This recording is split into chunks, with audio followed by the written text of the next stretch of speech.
So, Senator Waters, I know you want questions for the Airservices. Thank you. It's on a different topic. It's about Brisbane Airport. So thank you. In 2024, in late 2024, Minister King issued a directive for Airservices to prioritise greater use of sod props at Brisbane Airport to be implemented by 30 November 2024. And at the last estimates, I think it might have been you, Mr Curran, you said that a forecast doubling of sod props usage to about 5.3% was possible for 2025 following the directive from the Minister. I note that for the period from 1 December 2024, so just after the directive was issued, to the 15th of Feb, there's only 1.9% of flights that are using sod props, which is like only about a third of what you'd hoped for. So how do you account for this shortfall, and how do you intend to meet that 5% target or 5.3% target for the rest of the year? Senator, I'll kick off and then I'll pass to Mr Curran. The 5.3% is a number that we still believe is achievable. Just bear in mind that's an annual number, and so it's subject to weather and also to traffic volume when you can actually operate the sod props. Yep. The wettest part of the year happens to be December and January. During the winter cooler months, you'd see that percentage being much higher. And the 5.3% we believe is achievable. It's very similar to what we achieve regularly over 20 years in Sydney. So we believe it is very achievable. But Mr Curran. Thank you, Mr Sharp. Senator, thank you. And just to build on that a little, you're quite correct with the numbers. We produce a daily and monthly presentation on our website so that communities can understand exactly the circumstances when we were able to run the sod props mode. We understand the interest in it. We understand it is the most beneficial in terms of community noise impacts, and we seek to run it in those times when we can. Importantly, the hours in which we can run sod props is limited by a number of factors, largely weather. The runway has to be dry, the wind conditions need to be appropriate, and the traffic levels need to be not too high. Over the last, since the ministerial direction was presented, we've been able to run the sod props mode when possible, when it's actually safe and possible to do so. For those hours that it's possible, 95% of the time we have done so. When we haven't done so, we've published the reason why in a reason code that goes on our website to explain the reason. And it's typically operational reasons to do with other traffic. That could be an emergency services helicopter that's in the airspace at the time, or other factors of that nature. But in general terms, when we are able to run sod props, we are doing so. Okay. If you could please on notice just run me through, you gave me one example of why perhaps the 5% wasn't used. There was an emergency helicopter or something, yes, for example. Can you just on notice, please, just list for me the instances that meant that you couldn't do sod props 100% of the time when you otherwise might have been able to? Thank you. Senator, yes. I'm interested, please, now in the Senate inquiry recommendations, the inquiry into aircraft noise that Airservices was a witness before. What role will Airservices play in supporting the establishment of an independent aircraft noise ombudsman separate from its own structure, which is what recommendation 17 suggested? Senator, thank you. Recommendation 17 is a recommendation that the Australian Government undertake activity. So Airservices will support the Australian Government in whatever steps it takes with regard to that recommendation. And I think I should say the evidence I heard earlier from department officials with regard to where this process is at, I understand the Government hasn't yet accepted or made a decision as to the recommendations. So Airservices obviously is guided and informed by government position. However, there are a number of recommendations that Airservices was working toward, and sod props was one of them, which we've just canvassed, along with a number of others that I'd be happy to provide updates on if that's appropriate. Yes, if you could, that would be great. Just Thank briefly, you. if you don't mind. Thank you, Senator. So mindful that those that are matters of government policy, I won't turn to today. That's something that the department will come back to you on, I understand. Recommendation 4 dealt with sod props. We've just elaborated on that. Recommendation 5, we provided some response in question on notice SQ24 1332. That matter dealt with continuous descent operations and continuous climb operations out of Brisbane, Sydney and Melbourne. Airservices have been undertaking a number of trials under the sort of overarching banner of continuous descent operations. And specifically, we've been undertaking a predictable sequencing trial. CDO is continuous descent operations are quite complex to do in busy environments, and for context, an airport like Sydney, Brisbane or Melbourne, we're typically looking to have aircraft arriving have somewhere between a 45 and a 50-second runway occupancy time. So we're very time-bound in what we're trying to do in terms of maintaining capacity into those environments. So predictable sequencing is a really important enabler to allow aircraft to go from cruising to descending and not being vectored, sped up and slowed down by air traffic control. So to do that in those busy environments, we require quite a number of airspace and system changes, and that will take some time with a number of challenges for us to do it. In Brisbane, we are progressing some predictable sequencing trials on some specific routes to the south at specific times of the day, and we plan that from June this year. From June, did you say? To start from June this year.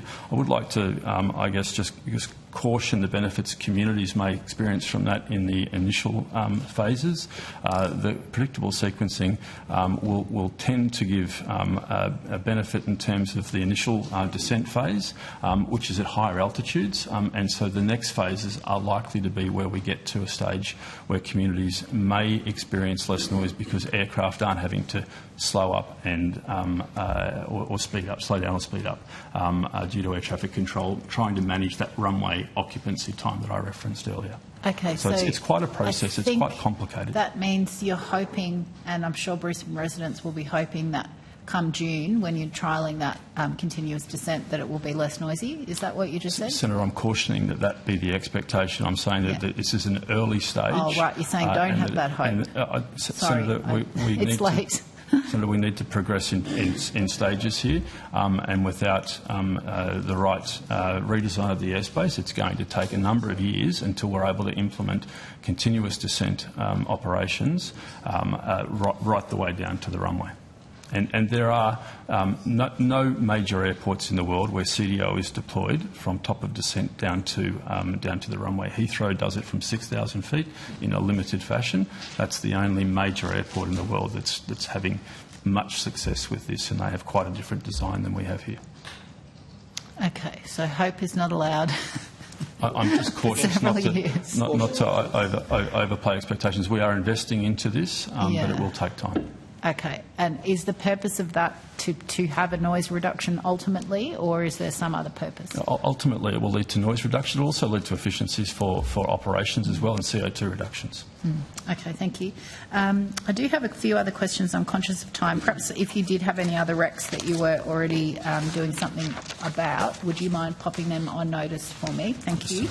Have you done anything in relation to recommendation 13, noting, as you mentioned, that the government hasn't adopted it yet, but recommendation 13 was for a full review of Brisbane's airspace following significant community impacts of recent flight path changes. Have you done anything in that space? So the recommendation 13 is a matter of government policy. As I read it, it says Airservices considers for metropolitan airports which add a new or expanded runway to conduct a full-scale review of broader airspace in the greater metropolitan area, and that is a matter of government policy. Okay, so you won't do that until government asks you to do that. Okay.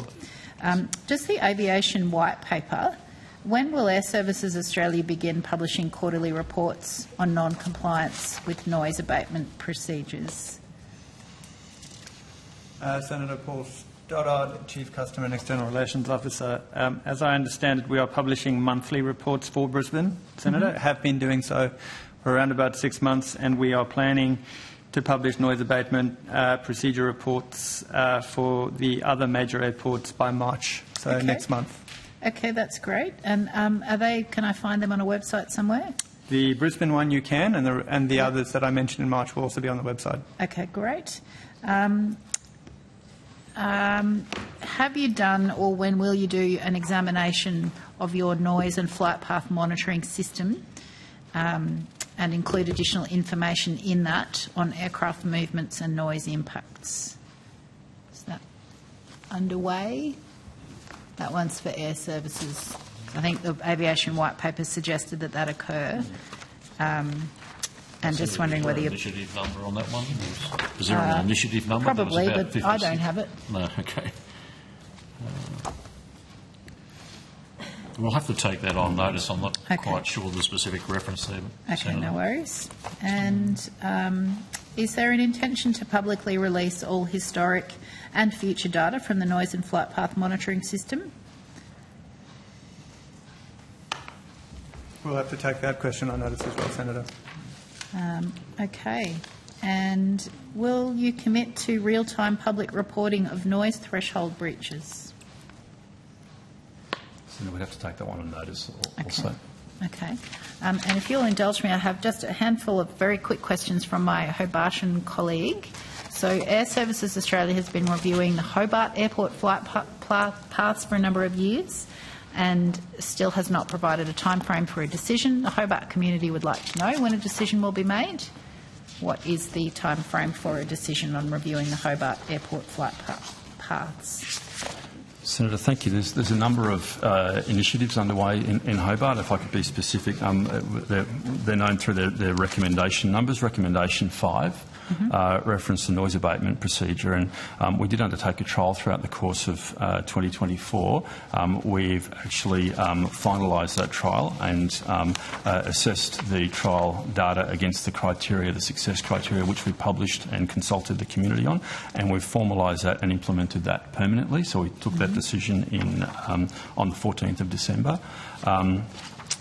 In terms of recommendation 4 and recommendation 6, yes.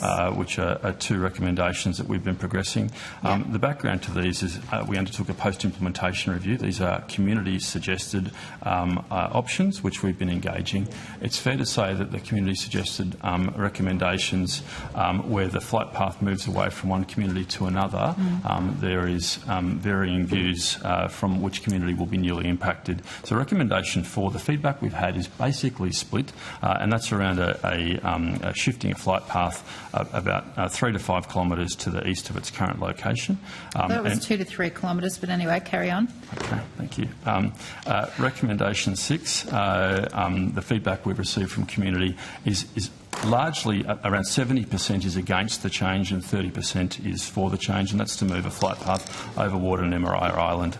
So we've received quite a lot of feedback, 193 submissions. We're working our way through that, and we plan to make an announcement around our intentions on any implementation, if we go to implement, in Q2 this year, so before June this year. Yep, okay, thank you.